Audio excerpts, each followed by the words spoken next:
Muy buenos días, buenas tardes a todos. Estamos con algunos conectados desde España y toda Latinoamérica. Me llamo Joao y soy socio de Global Route y es un gusto estar acá con ustedes para más de esta sección de Expansión Internacional Sin Fronteras. Hoy tenemos a un gran invitado que ya les voy a presentar. Solo antes de traer a Camilo les quiero dar algunos mensajitos acá. Entonces, sean todos muy bienvenidos. Un gusto estar aquí con todos. Estamos hoy en la cuarta sesión mensual que hemos venido haciendo este año, hablando de distintos temas sobre expansión internacional, estrategias de internacionalización, donde en cada mes tocamos un frente distinto, ¿no? De este reto que, aunque sea duro y complejo, también genera muchos resultados, muchos ingresos a las empresas, que es la internacionalización, la expansión internacional, ¿sí? Hoy vamos a hablar entonces rápidamente de con quiénes ustedes están hablando, porque hay algunas personas que están acá por primera vez. Les voy a presentar a Camilo, nuestro súper invitado del día. Después abrimos para un Q&A, las preguntas ahí y cerramos la sesión. Entonces, muy rápidamente de nuestro lado en Global Routes, nosotros trabajamos hace más de 10 años con internacionalización en tecnología. Hemos hecho muchos eventos en distintos países de Latinoamérica, servimos a clientes en distintas regiones y distintos idiomas, y hoy ofrecemos las frentes de consultoría, mentoría. Hola, Diggs. Hola. Está ahí con y actuamos en frente de consultoría y mentoría de internacionalización y hacemos también misiones de negocios. Acabamos de regresar de China en un viaje ahí con 15 empresarios, que fue un éxito volcado en inteligencia artificial. Entonces, creemos mucho en ese potencial de toda y cualquier empresa que tenga un buen producto o servicio de volverse un éxito global, y es por eso que acá estamos. Y ahora tenemos siempre la alianza de NVIDIA, el programa Inception, con Andrei, que hoy está al frente de la comunidad de Latinoamérica. Y es importante para quien no conoce todavía que este programa puede ayudar a tus startups, sobre todo, con distintos frentes ahí, con créditos de cloud, hay todo un acompañamiento y soporte, hay opciones de co-marketing que se puede plantear en NVIDIA también, y acceso a fondos y múltiples opciones de inversión. O sea, es un programa muy bueno que ha crecido mucho en Latinoamérica, y para quien quiera, acá hay el QR code en la pantalla. También les podemos compartir las infos después del evento. Estamos a disposición para esto, pero NVIDIA ha sido un aliado súper importante en nuestras sesiones mensuales. Entonces, aquí hay los requisitos también que ustedes pueden evaluar después para sus empresas. Y ahora vamos sí, al tema del día. Les quiero presentar a Camilo Gómez de Pilo, que está acá con nosotros. Camilo, muchísimas gracias por estar acá con nosotros. Es un gusto recibirte para escuchar sobre todo tu experiencia el día de hoy. Sea muy bienvenido. Muchísimas gracias, Joao, Lady, por la invitación. Sí, yo dejo de compartir acá para que puedas empezar tu presentación, Camilo, pero la idea entonces es que hablemos de todos los aspectos financieros y legales de la expansión internacional, y por eso traemos a Camilo, y ahí les dejo con él para que podamos escucharle. Perfecto. Bueno, pues muchísimas gracias por la introducción y por la invitación. Voy a proceder a compartirles pantalla. Me confirman si se está viendo, ¿ok? Ahí la vemos. Perfecto. Listo. Bueno, pues muchísimo gusto. Por aquí Camilo Gómez. Yo soy el CEO y co-founder de Filo Legal, de FiloScale, que es nuestra spin-off. Y bien, pues vengo a hablarles un poco de la estrategia detrás de la expansión internacional a través de Latinoamérica, así mismo como ciertas consideraciones legales y de cumplimiento en diferentes frentes que deben tener en cuenta a la hora pues, de hacer deployment de operaciones en Colombia y pues, en general en otros países de Latinoamérica. Les cuento un poquito de mí. Soy abogado, también tengo un MBA. Mi experiencia previa estuvo centrada en trabajar en compañías multinacionales del sector farma y sector real, así como en firmas tradicionales de abogados. Y bueno, pues ya hace 6 años tengo 2 sombreros, sombrero de abogado y sombrero de emprendedor. Fundé a Filo Legal, en principio, como un one-stop shop de servicios legales en línea especializado en atender las necesidades de startups. Y pues bueno, que lo hace 3 veces más rápido y más competitivo en precios que las firmas de abogados tradicionales. ¿Esto por qué? Pues porque vimos que este tipo de compañías de base tecnológica pues tenían necesidades legales muy sofisticadas, muy variadas, es decir, de distintas áreas de derecho, y pues a la hora de ir a resolverlas en el mercado de firmas tradicionales, en el Big Law Firm, se encontraban pues con costos muy altos, tiempos muy largos y una ruptura en la comunicación, porque pues para los abogados tradicionales es muy difícil entender qué es no, pues aquí hablando de NVIDIA, ¿no? Pues para qué sirve un chip de NVIDIA y pues cómo influye en la capacidad computacional, cuestiones de ese estilo, de modelos de IA o negocios de software as a service, de cripto, etcétera. Y también pues a los emprendedores les queda muy difícil entender esa jerga tan especializada que usamos los abogados. Así que pues por eso nació Filo en Colombia. Usamos un modelo de economía colaborativa con más de 40 abogados expertos en distintas áreas del derecho, apalancamiento en tecnología, y pues trabajamos como una startup del sector legal tech y nos enfocamos mucho en el ecosistema de innovación. Luego está FiloScale, que es nuestro spin-off, que también nace de otra necesidad que identificamos, y es que las startups que quieren levantar capital pues tienen que hacerlo en Estados Unidos, y para eso hay que crear una sociedad allá. O en general los emprendedores que se quieren expandir por Latinoamérica, pues también crean esas compañías allá para poderlo hacer más fácilmente. Y pues los abogados y también pues, los contadores son el triple de caros, de enredados, y hay pues esa ruptura en la comunicación aún más marcada por pues, una barrera de idioma. Así que por eso nace FiloScale con los mismos principios, economía colaborativa, apalancamiento en tecnología con expertos en el derecho admitidos al BAR y CPAs licenciados, así como un conocimiento pues, muy profundo del ecosistema startup. Así que bueno, pues a eso me dedico yo, a ayudar a emprendedores a resolver sus retos legales. Y bueno, pues vengo entonces a hablarles hoy de estos temas, ya habiéndoles contado un poquito sobre mí.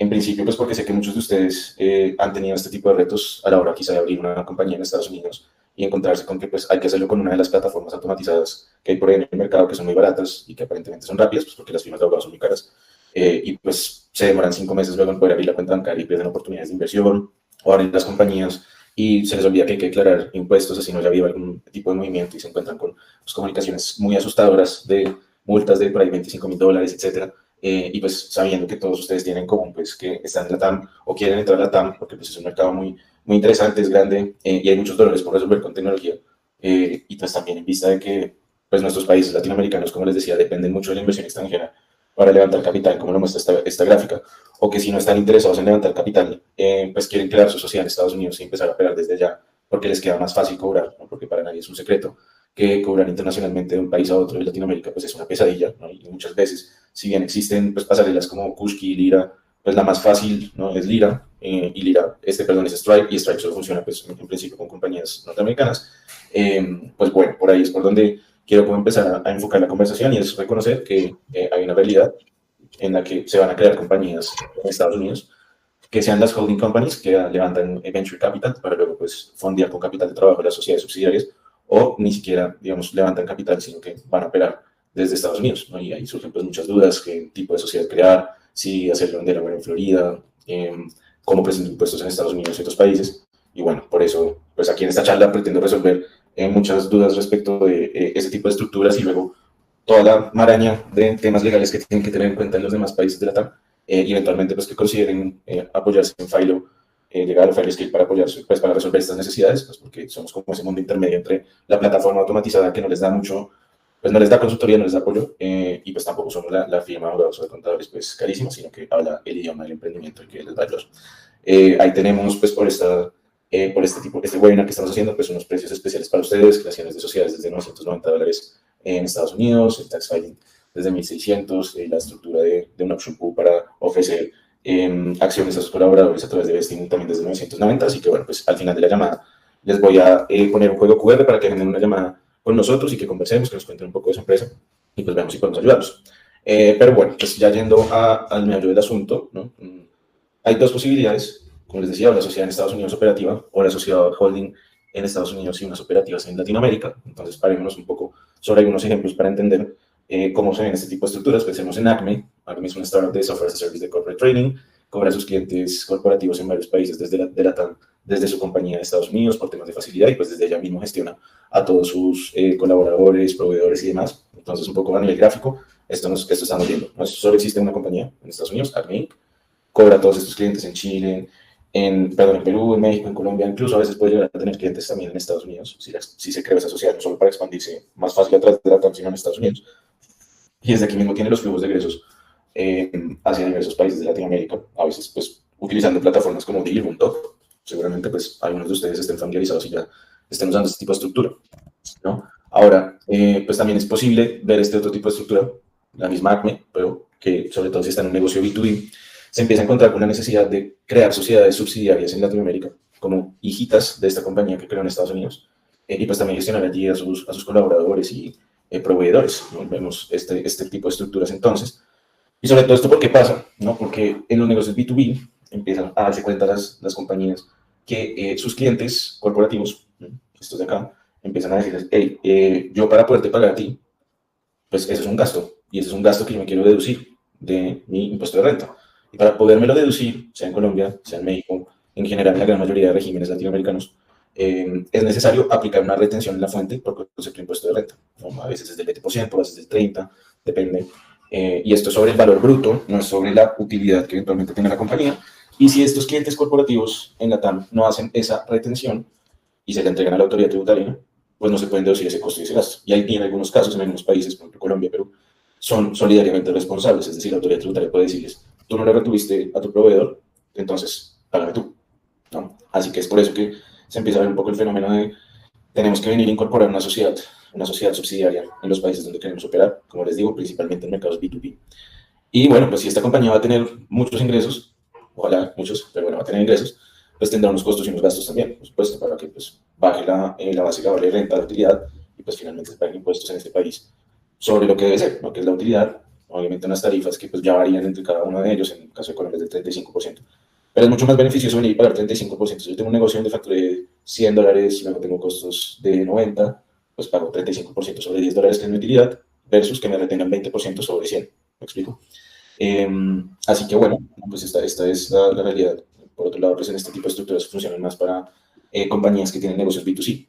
Los B2C donde pues, el cliente, persona natural que está pagándole a esa sociedad en Estados Unidos, pues no tiene obligación de hacer retención, porque no se quiere deducir ningún costo, ningún gasto de la TAM. Pero bien, surgió una duda acá de Carlos de cómo uno envía dinero de una subsidiaria en Colombia a la casa matriz en Estados Unidos, es decir, contable legalmente, o a quién se puede acudir para saber más de esto. Ahorita pasó, ese punto está más adelante precisamente, ya lo toco. Entonces, bueno, viendo eso, pues probablemente a la gran mayoría le va a tocar crear sociedades en Latinoamérica. Entonces quiero hacer como un approach, pues de lo que yo conozco, ¿no? Porque ustedes sabrán que hay abogados en cada país hay leyes diferentes, pero en realidad en Latinoamérica todas son muy similares en varios aspectos. Haciendo una aproximación desde lo que cómo podría verse regulatoriamente un soft landing en Colombia, pues sí, tratando de extrapolar a otros países que barramos temas de derecho corporativo, creación de sociedades en Latinoamérica, subsidiarias, cómo mover dinero de un lado a otro, temas de propiedad intelectual, contractuales, de habeas data, tributarios y laborales. Entonces, bueno, pues lo primero a la hora de ir a pensar en abrir una sociedad en un país de estos es entender que hay varios tipos de sociedades, por lo general, no hay solo una. Así como en Estados Unidos existe la LLC, la C Corp, la S Corp, acá también tenemos distintos tipos de compañías. Si pensamos en el caso colombiano, pues hay 6 tipos de compañías. Luego, en México tenemos la SAPI DCB y también existen otros tipos de sociedades en Perú, en Chile, etc. Lo importante aquí es identificar cuál es el tipo de sociedad que nos sirve, ¿no? Y eso puede ir variando en la medida en que primero uno pues entienda si su negocio está regulado o no.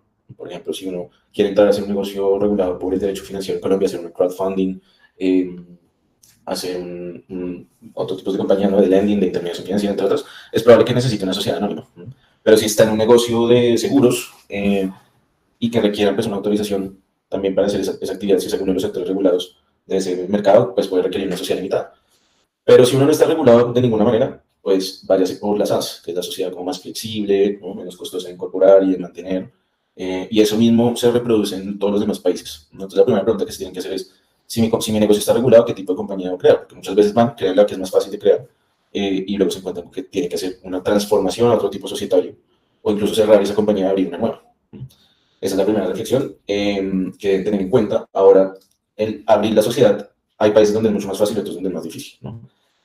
Sé que México es muy complejo, ¿no? He escuchado historias de 3, 4, 5 meses abriendo una compañía en México, ¿no? Porque tienen, digamos, un número mínimo de socios, tienen que hacerse trámites ante notarías y demás. Entonces, pues, eso también es un tema clave. Por ejemplo, en México nosotros tenemos, pues, un aliado que pues, realmente es de los que más rápido lo hace, entonces hay que encontrar un aliado que les ayude a encontrar el camino más corto, ¿no? Porque, pues, todas las regulaciones son distintas, pero siempre hay formas de hacer las cosas más eficientes. En general, pues en todos lados tienen que chequear la homonimia, que no hayan otras sociedades que tengan su mismo nombre, preparar unos validados o unos estatutos que van a ser pues, el contrato social, hacer las gestiones, a veces en notarías, a veces es en cámaras de comercio, a veces en superintendencias, depende mucho del país, y pues recolectar los documentos necesarios. ¿Y a qué me refiero con el tema de buscar un partner que les ayude a hacer esto de la manera más fácil? Porque si les hablo de Colombia, hay 2 formas de hacerlo, el camino largo y el camino corto, siempre se lo digo así a nuestros clientes. Camino largo, tienes que traer los documentos de existencia y representación de la sociedad extranjera, autenticarlos, apostillarlos, traducirlos oficialmente al español, junto con un poder, que eso viaje a Colombia en físico, y luego el abogado vaya con todos esos documentos a una notaría, firme los estatutos, y luego los radique en la Cámara de Comercio. Y en ese proceso uno se puede llevar 1, 2, casi 3 meses. Ahora, otra opción es que el abogado se ponga él, en principio, como accionista de la compañía, accionista único, y luego done las acciones a la sociedad extranjera. Y eso puede hacerse en 2 o 3 semanas. Entonces ahí estamos viendo una gran diferencia, ¿no? Pasar de 3 semanas a 3 meses es pues, crítico a la hora de expandirse y abrir un negocio nuevo en algún país de Latinoamérica. Entonces, pues consideren eso, ¿no? Como les digo, nuestro aliado mexicano tiene formas de hacerlo más rápido, sea pues porque se adelantan los pasos a seguir de una manera distinta, porque se apalancan en tecnología. Pero bueno, en esencia, luego de que se haga de una u otra manera, pues hay que cumplir, o sea, estar en compliance con ciertos registros. Por lo general, siempre pues la compañía operativa tiene que tener unos IDs tributarios, en Colombia se llama el RUT y el RIT, ¿no? Que están a nivel ya como es del país y a nivel de la ciudad donde se haya creado, ¿no? También pues en México tenemos un estado federado, entonces seguramente hay distributores distintos y en otros países. También la compañía holding puede que requiera un ID tributario, entonces tengan eso en cuenta. Hay algunos países también que tienen unos regímenes de cambiarios, ¿no? de cambio de divisas pues, muy estrictos. Colombia es uno de esos, Argentina también, y eso implica que los bancos centrales quieren conocer también pues, quién es el inversionista extranjero, ¿no? Y que tenga su registro ante el Banco Central. Y pues, que todos los movimientos de divisas que se hagan estén registrados por el mercado cambiario. Así que eso también es otro tema importante, revisar si tienen que registrar grupos empresariales frente a alguna superintendencia, como en el caso de Ecuador, la superintendencia de compañías o una cámara de comercio en el caso de Colombia. Y bueno, entonces hablando de cómo hacer los movimientos de dinero, ¿no? Entonces pueden haber aquí diferentes flujos. Primero puede haber un flujo de una holding company en el mundo más como startup que levantó capital, ¿no? Y que levantó capital y que tiene que remitirlo a Colombia. Normalmente, ¿qué hacen los emprendedores? Empiezan a inventarse unas figuras, ¿no? Que entonces la sociedad subsidiaria le va a facturar a la matriz por unos servicios que está prestándole y ahí le están pagando. Otras, ¿eso qué problema tiene? Tiene el problema de que si es un servicio que está prestando, digamos, la sociedad colombiana, eso trae aparejado un VAT, un impuesto a las ventas, ¿sí o no? Hay una exportación de servicios que la va a estar exento, digo. Luego, cuando le hagan ese pago, pues eso sería un ingreso grabado con impuesto de renta. Genera como esos problemas. La otra jugada que hacen es prestarse dinero entre compañías, que también genera sus cuestiones, ¿no? Porque si tu sociedad holding te está prestando dinero, por lo general, y esto no solo en Colombia, sino pues en todo el mundo, hay un régimen de precios de transferencia, es decir, si las partes son relacionadas, si tienen los mismos beneficiarios finales o controlantes, pues ustedes en el negocio yo con yo, ¿no? Entonces te obligan a hacer los contratos de préstamo con un interés, no pueden estar en interés cero, y sobre ese interés, quien se lo gane, que sería la compañía de Estados Unidos que está haciendo el préstamo, debería pagar un impuesto de renta en Colombia. Y por temas cambiarios, ese préstamo en algún momento se tiene que pagar, o si no, se tiene que capitalizar la deuda y emitir acciones. Pero eso no puede quedar así como si por siempre, ¿no? Hay unos plazos. Y si no se cumplen con los plazos que tú indicaste en los formularios con los cuales monetizaste las divisas, pues te sancionan. Y las sanciones cambiarias son del 200% del monto canalizado. Así que la mejor forma de hacerlo es pues, capitalizaciones, ¿no? Estoy inyectando dinero a cambio de la emisión de participaciones accionarias. En algunos casos, si son varios movimientos de dinero, se pueden hacer anticipos de futura capitalización y luego hacer un solo acto de capitalización con una emisión de acciones, porque esta es la mejor manera, porque eso no es un mutuo, porque no es una prestación de servicios, es una operación de capitalización que está exenta de impuestos en Colombia y en general en cualquier lugar del mundo. No lo van a grabar por fondear una compañía y recibir participaciones acá. Esa es la forma, en mi opinión, más eficiente de tributar y cambiariamente de traer el dinero a Colombia y en general a otros países de Latinoamérica con los cuales hemos trabajado. No sé si resolví la pregunta o la pregunta iba más a cómo sacar la plata de Latinoamérica. Carlos dice, Carlos, ¿cómo envía uno dinero a una subsidiaria en Colombia a la casa matriz, es decir, contable legalmente? O sea, al revés. Bien, bueno, al revés ya es otra historia. No sé si quieres, Carlos, cuéntanos como el contexto de por qué te surge esa duda. O sea, ¿cómo quieres sacarla? ¿Quieres retirar utilidades o qué es lo que quieres hacer?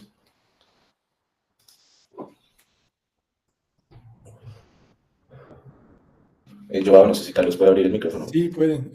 Carlos, ¿puedes hablar? Creo que es mejor para que todos puedan acompañar en comparación del chat escrito. Hola, ¿me escuchan? ¿Qué más, Carlos? Hola, Camilo. ¿Cómo vas? Bien, súper. Camilo, es que yo tengo que, digamos, mi primer cliente fue acá en Colombia, entonces ya ese cliente ya lo estoy facturando a través de las SAS, pero pues todos mis contratistas, las herramientas, todas las estoy pagando desde Estados Unidos, porque pues casi todas son pagadas con tarjeta de crédito, bueno, etcétera.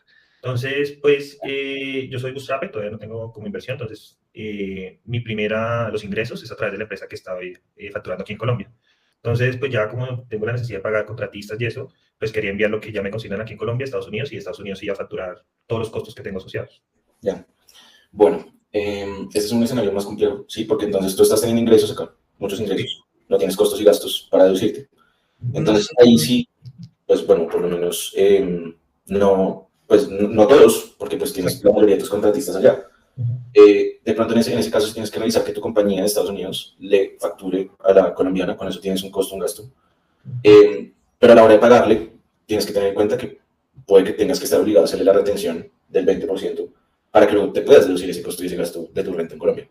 Y si no lo haces, pues puedes estar expuesto con ser solidarmente responsable. Y luego allá, que tienes pues, la mayoría de gastos, necesitas reflejar este como un ingreso. Ese en principio sería mi reflexión, y eso pasa de nuevo desde Perú, sé que pasa desde Ecuador, sé que pasa. Tenemos este tema de las retenciones. Esto no está tan relacionado con los temas que estamos hablando, igual te lo contesto. se tiene que pues canalizar divisas al exterior por el mercado cambiario y ahí el intermediario del mercado cambiario va a transmitir esa información automáticamente al Banco de la República y queda registrada la inversión de colombianos en el exterior. Y es importante que se registre porque luego si hay un éxito o hay dividendos, no hay un canal cambiario para devolver el dinero. Y aquí vuelvo al tema que les decía, y es que hay países donde el tema cambiario está muy regulado, en Argentina, por ejemplo. Entonces, hay un control muy fuerte sobre los ingresos y egresos de divisas. Entonces, bueno, pues en ese caso, Hernando, sí, sí, esa sería mi recomendación y luego, pues, tributariamente que registres tu inversión y que, pues, enviaste ese dinero y que recibiste unas participaciones a cambio. Si están sindicados, probablemente lo que está pasando es que hay un contrato de cuentas en participación, un contrato de joint venture y que tú eres hipotéticamente el representante. Entonces, pues, tienes que ser también cuidadoso a la hora de registrar esa inversión en tu nombre. Y que pues no toda es tuya, sino que eventualmente pues si hay unos proceeds, todo lo que tú recibas vas a dispersar una parte pues a los demás ángeles que están en ese sindicato. Pero bueno, de nuevo también lo podemos ver más a profundidad luego en otro espacio. Así que resuelto el tema del derecho corporativo, luego pasamos al tema del derecho de propiedad intelectual, ¿no? De nuevo, pues en Colombia, ¿cómo funciona? Pues tenemos por un lado, esto está partido en dos, los derechos de propiedad industrial y luego por el otro lado los derechos de autor. Pasa también en otros países de igual manera, sobre todo en los de la comunidad andina, los de la CAN, a los cuales nos regula la decisión 486. Esa es, digamos, como la norma general que funciona para todos nuestros países. Y por ende, pues vamos a ver que, pues por un lado, por lo que es la propiedad industrial, por allí se protege todo el tema que tenga que ver con marcas, patentes de invención o de modelo de utilidad, diseños industriales, secreto industrial, y por lo general hay una autoridad en cada país que está enfocada en todos los trámites que tienen que ver en torno con la protección de estos activos intangibles a través de estas figuras. En nuestro caso es la Superintendencia de Industria y Comercio. En paralelo, se entiende que el software es una obra literaria, por ende, bueno, está compuesta de unos y ceros, se le asemeja, no sé, a Cien años de soledad o a Pedro Páramo, bueno, a otras grandes obras literarias latinoamericanas, y su registro no va por el lado de la Superintendencia de Industria y Comercio. Por lo general hay otra autoridad, en el caso colombiano es la Dirección Nacional de Derechos de Autor. Y aquí, pues bueno, estos derechos de autor sobre el software están divididos en dos. Están los derechos económicos, los derechos morales, los derechos morales a ser reconocido como autor de la obra por siempre, los derechos económicos a explotarla. Estos son derechos que nacen en el momento de creación de la obra versus los derechos, por ejemplo, sobre una marca, una patente, que surgen con el registro. Y pues el hecho de que esté regulada de esta manera el registro de los softwares en nuestros países latinos lleva a que haya una ineficiencia, y es que cada vez que el código fuente va pues, cambiando, se va construyendo sobre ese código, hay que hacer unas actualizaciones del registro. Este pues, registro no tiene costos, por lo general estos sí, se cobran unas tasas por la autoridad, y bueno, pues aquí como un tip rápido, pues no sé si ustedes de otros países vieron todo el tema que hubo con el pollo frisbee, un pollo que hay aquí en Colombia, que es muy bueno, muy rico, y bueno, que tuvo todo un lío marcario porque pues está su marca registrada, por supuesto, y muy posicionada en Colombia y en otros países de Latinoamérica, según entiendo, y luego por allá en España apareció otro pollo frisbee, que también por aquí vi que yo comentó que hay otras personas de España en la sesión, otro pollo frisbee, pues que también tenía la marca registrada y que estaba usando unos colores, una tipografía muy similares, que vendía pollo también, pollo frito. Y pues con esto a qué voy, a que en cada país tienen que hacer un registro marcario. O sea, salvo que ustedes sean una marca notoria tipo McDonald's, Nike, una vez así, les va a tocar venir a hacer registros en cada país. Y esa pues debe ser una cuestión que deben tener en cuenta a la hora de expandirse. Tampoco les estoy diciendo que registren marcas por todos los países del mundo, porque pues es muy caro y no tiene sentido también porque normalmente si uno no usa la marca, la pierde, ¿no? Le pueden iniciar una acción de cancelación de la marca por no haberlo usado. Entonces, pues, en los países que ustedes estratégicamente digan, sí, voy a operar en el corto o mediano plazo, ir adelantando un registro. Esos registros por lo general les dan 10 años de exclusividad para usar la marca en ese país. Y antes de hacer los registros, asesórense con un experto en derecho de propiedad intelectual en cada uno de los países donde quieran entrar, para que se haga un estudio de viabilidad de la marca, se identifique qué clase de NISA, es una clasificación internacional, corresponde al bien o servicio que quieren pues, vender. En el caso del software as a service es la clase 42, por ejemplo, entre otras, ¿no? Y con eso hacer un estudio de viabilidad y un cotejo marcario y entender si hay otras marcas muy similares en la misma clase de NISA con las que puede haber conflicto, ¿no? Y por ende, ver si tienen que hacer un rebranding específico para ese país, como pasó con Delivery Hero, como pasó con Bella, los tenis Bella, en Brasil, que yo acabo de conocer esa historia, aunque ya tienen otro nombre. Entonces, bueno, pues eso es un poco como el de los temas de propiedad intelectual. No sé si ahí haya preguntas antes de pasar al siguiente tema, que son los contratos. Bueno, creo que estamos bien hasta el momento. Pero es súper importante estos temas. Como has dicho, cada país es una realidad distinta, ¿no? Así es, así es. Bien. Por otro lado, vamos a necesitar hacer contratos con nuestros clientes, nuestros proveedores. El mundo de los contratos es amplísimo, ¿no? Hay de todos tipos, ¿no? En el caso de recursos humanos, pues vemos los contratos laborales, los contratos de independent contractor, los non-compete, los NDA. Si estamos en un tema de IT, tenemos licencias de uso del software, contratos pues, que regulen servicios accesorios como soporte, mantenimiento. Con nuestros proveedores de marketing seguramente necesitaremos contratos de prestación de servicios también, etc, etc, etc. Digamos que acá lo fundamental es que entendamos que en los regímenes latinoamericanos, y porque yo hablo tanto de que somos muy similares y por eso creo que sirve el comparativo desde Colombia, es que nuestro derecho, todo funciona muy parecido, es un derecho romano-germánico, no es un derecho de códigos, ¿no? Que por allá unos señores en el Congreso hacen unas leyes, y pues sobre eso es que nosotros actuamos, a diferencia de países anglosajones donde el derecho lo hacen los jueces por las sentencias. Y pues todos nuestros códigos vienen como desde una misma base, y tenemos entonces pues, unos códigos civiles, códigos de comercio, donde los contratos, hay ciertos contratos que están regulados en la ley, que son los contratos típicos, así se llaman. Y con esos contratos típicos lo clave a tener en cuenta es, si yo no cumplo con lo que dice la ley sobre ese contrato no existe, no es válido.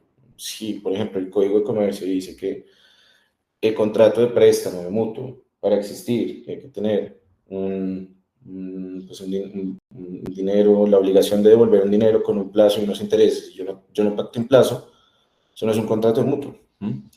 Y luego tenemos otro gran número de otros contratos que son los contratos atípicos, que los señores del Congreso no previeron, no regularon, pero que igual existen, y donde pues básicamente podemos pactar todo lo que queramos, salvo que sea algo ilegal. Entonces vemos los contratos de joint venture, vemos los contratos de safe o nota convertible para el fundraising, vemos los contratos de software as a service, entre muchos otros.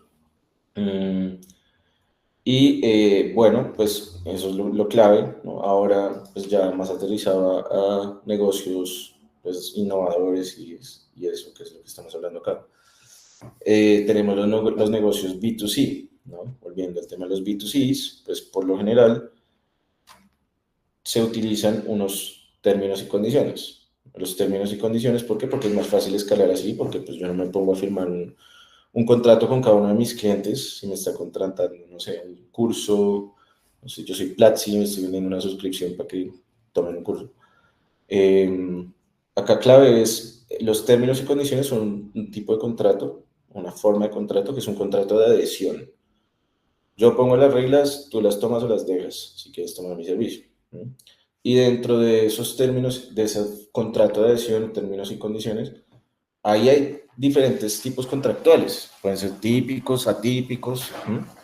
Ya pues ahí está la cuestión de identificar muy bien cómo funcionan.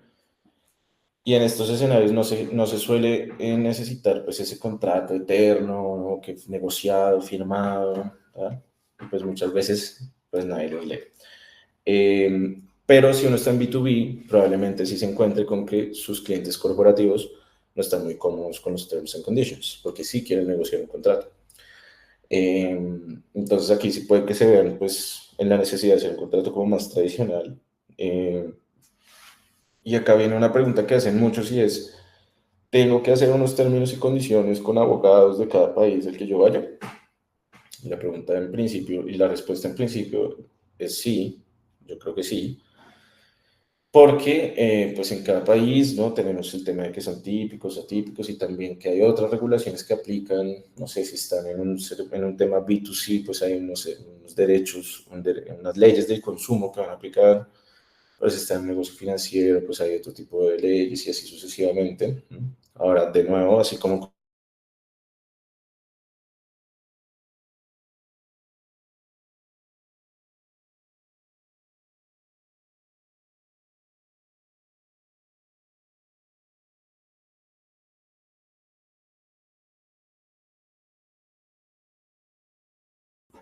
Yo creo que Camilo entrecortó, ¿no? Congeló un momentico. Sí. No sé si Pablo está ahí también, pero creo que... ¿Qué Ah, otras? Camilo, Dale, volviste. Bien. dime. No, había congelado, pero ahora regresaste todo bien. Tenemos ahí más unos minuticos. Dale. Entonces, sí, y ya luego, pues donde vayan viendo que tienen tracción, ahí sí, pues busquen un abogado que los asesore, pues a redactar un contrato más adecuado a las leyes locales. También eso depende mucho del negocio, si es un negocio muy regulado. Tenemos un cliente, por ejemplo, que vende cosméticos y que quería ir a abrir su e-commerce a México, ¿no? Ahí, pues, digamos, lo podemos apoyar con un tema un poco general, pero en últimas hay unas regulaciones muy específicas en materia del derecho de consumo y la venta de estos productos. Pero un poco acá les quiero decir y mostrar que existen esos riesgos que puede que solo vean los abogados locales. Y es en el caso de los marketplaces como Rappi, en Colombia hay leyes que dicen específicamente si el proveedor del marketplace, ¿no? Rappi vende todo, pero hablemos de la sección de alimentos. Yo compro un alimento como consumidor y me enfermo, yo puedo ir y demandar a Rappi o a el restaurante. Son solidariamente responsables. Al que yo demande me tiene que responder. Entonces no podemos negar esa realidad en los términos y condiciones y decir no vamos a responder porque la ley nos obliga. ¿No? En los e-commerce también. Mientras que en los portales de clasificados que no monetizan por la transacción que se realiza entre las dos partes, sino que monetizan por temas más de publicidad, entre otros, no existe ese riesgo. Entonces, pues ojo con eso. En temas de data privacy también, cada país tiene sus propias leyes de data privacy. Digamos que Colombia tiene el régimen, pues el régimen de los regímenes legales más estrictos, ¿no? Muchos dicen que están muy construidos de acuerdo con los principios del GDPR, que ese sí es como el más alto estándar. Ahí pues yo les diría lo mismo, pues traten de hacer unas políticas globales que estén de acuerdo con esos principios del GDPR, que por lo general, así ustedes no hagan leyes, no hagan mención a las leyes específicamente de data privacy en cada país, van a estar cumpliendo en general con los principios rectores que tienen estos sistemas. Y pues siempre tengan cuidado con que el dato personal es todo dato o conjunto de datos que me permite identificar a una persona. Tienen que informarle a la persona que, pues bueno, cuáles son sus obligaciones y derechos en una política de privacidad que ellos deben aceptar antes pues, de entregarle los datos, que por lo general, si uno está, digamos, recabando datos sensibles, ¿no? Que pueden llevar a discriminar a una persona, datos sobre su salud, financieros, de orientación política y demás, pues hay que tener una autorización adicional para tratar esos datos. y pues bueno, tener mucho cuidado en cómo se tratan, con quiénes se comparten, qué medidas de seguridad tenemos sobre esos datos. Otro tip que les doy es que, pues, esto sí es un tema muy de acá, no sé si funciona en otros países, deberían tener un checkbox separado para sus términos y condiciones, otro para para la aceptación de la política de privacidad y otro para que les acepten el tratamiento de los datos sensibles y que quede claro que el usuario pues no está obligado a conceder el tratamiento de sus datos sensibles para acceder al servicio. Si no, pueden tener problemas regulatorios. Y bueno, ya llegando a nuestras últimas dos partes, seguimos con temas laborales y de impuestos. Frente a los temas contractuales, terms and conditions, habeas data, preguntas.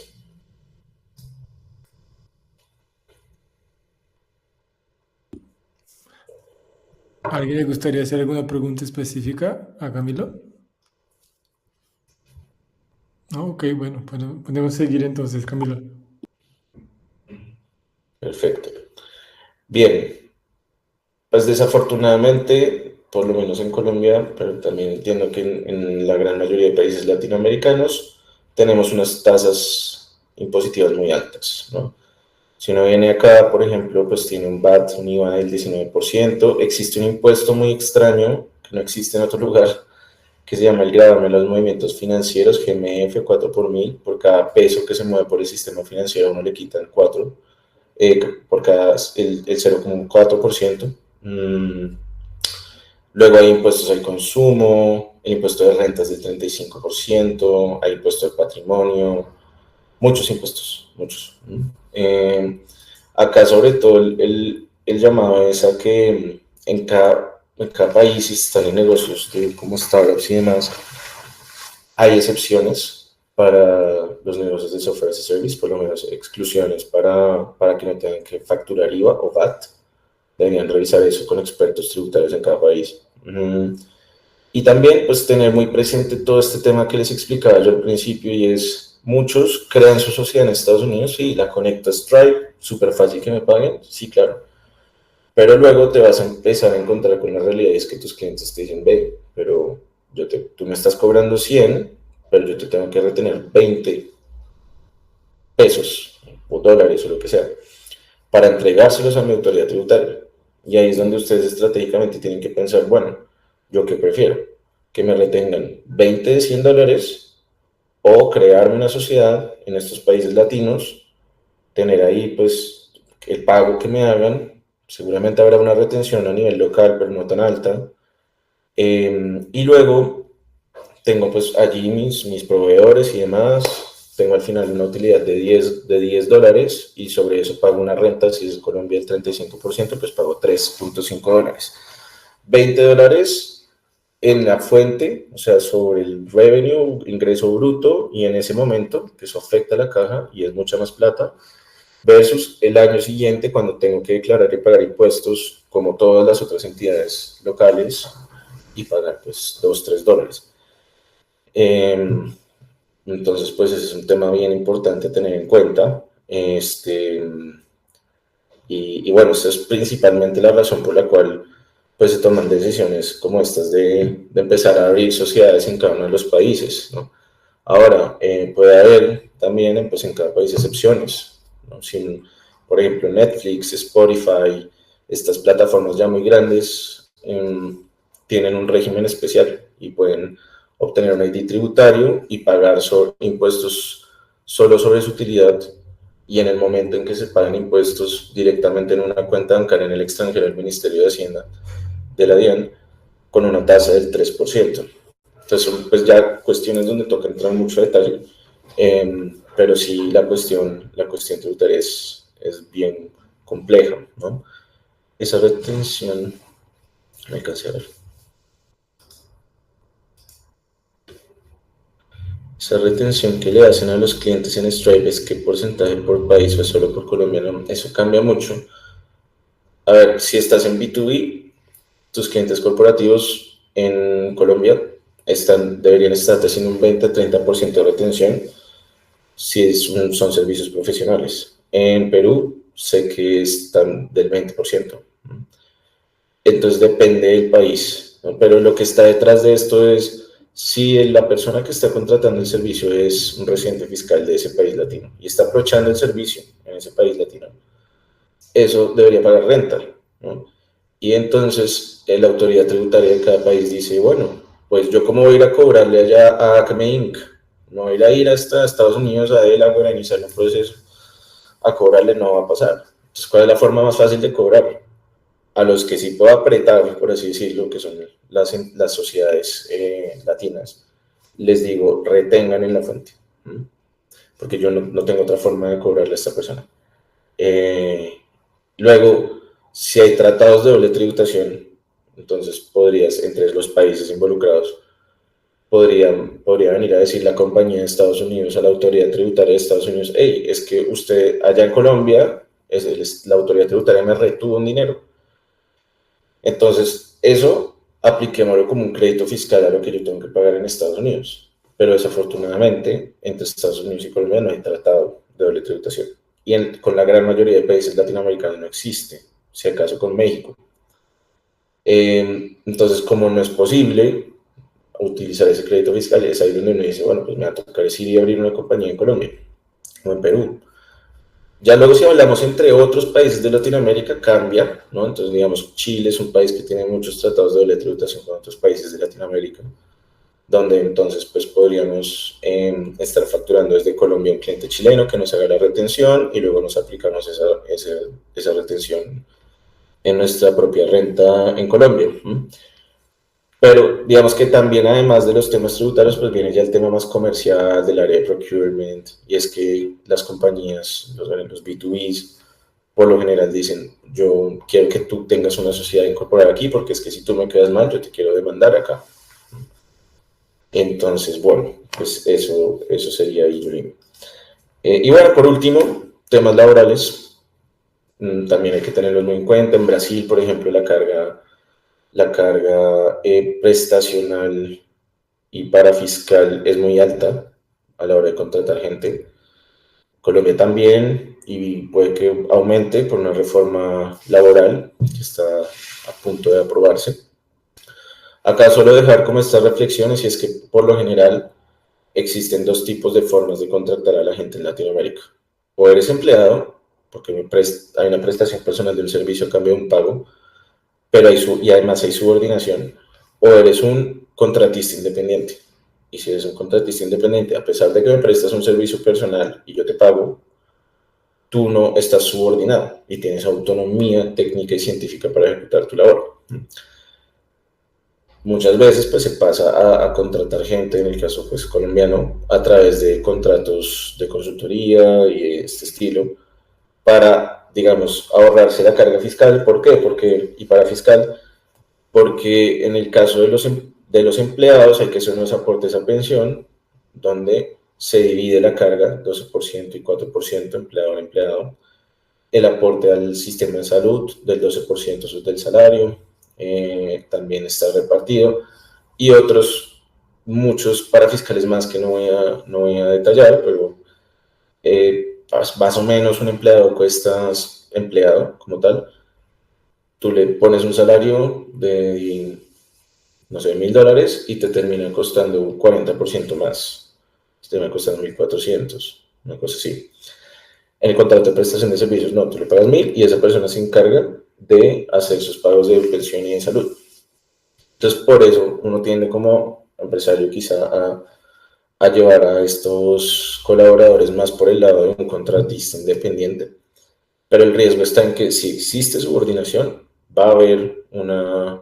puede existir una demanda bajo una acción que se llama la del contrato realidad ante un juez laboral, y los jueces laborales son muy pro empleado, por lo general aquí en Colombia y en Latam. Entonces pues, terminan condenando a la empresa y diciéndole, mira, tú le puedes llamar contratista independiente o como quieras llamarlo, pero él era empleado y le tienes que reconocer todo lo que le dejaste reconocer de aquí hacia atrás. Entonces, pues un poco ese es el riesgo. Ahora, si uno está contratando a gente desde una empresa extranjera en Perú, Chile, en Colombia, pues el riesgo existe, pero no es latente, porque pues es muy complejo que demanden a una compañía en nuestros países y luego hay que llevar la sentencia judicial al otro país, y ejecutarla.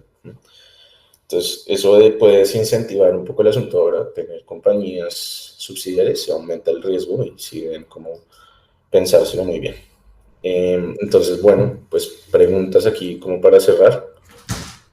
Muchas gracias, Camilo. Yo voy a tomar la libertad de irnos directo acá al cierre. Sí, como dijo Carlos, toco una sesión en privado con Camilo, entonces ustedes tienen su contacto. Jus les ha enviado un WhatsApp que habla también para que quieran contactar directamente a Camilo, Paula, quien sea de Filo, con gusto hacemos el puente. Yo solo voy a hacer un cierre rápido para que no nos retrasemos. Estoy compartiendo pantalla ahí, Camilo. Entonces, chicos, muchísimas gracias. Tenemos una invitación final para hacerles. El 9 de julio tenemos la siguiente sesión con un experto de alto nivel, así como hemos escuchado y aprendido mucho con Camilo. Y para quien tenga interés y quiera iniciar de una el tema de internacionalización, estamos con un curso que inicia el 5 de agosto y dura 8 semanas, justamente para que puedas construir tu estrategia de expansión para tu negocio en tu realidad específica. Y ojalá podamos ver ustedes ahí. Y de igual manera les esperamos el 9 de julio para nuestra siguiente sesión mensual. Yo quiero nuevamente agradecer muchísimo a Camilo por tomar el tiempo de enseñarnos acá el tema que no es fácil, ¿no?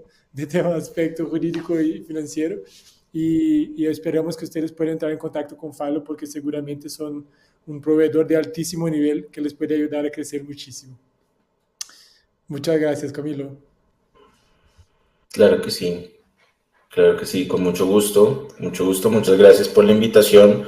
Ahí les estoy proyectando en la pantalla un código QR para que si quieren pues agenden una llamada gratuita de 30 minutos con nosotros y podamos apoyarlos pues con sus retos legales. También sigámonos en LinkedIn, por ahí pues comparto mucho contenido que puede ser relevante para ustedes.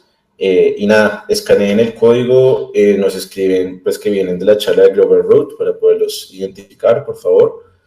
Y nada, pues conversamos, espero que haya sido la información y que bueno, pues puedan hacer sus negocios en diferentes partes de la TAM y que nos consideren a nosotros como sus proveedores para apoyarlos con esto, que son temas complejos, yo sé, pero bueno, pues se pueden navegar siempre de la mano de expertos. Así que muchísimas gracias y que tengan un buen día. Gracias, hasta luego a todos. Adiós.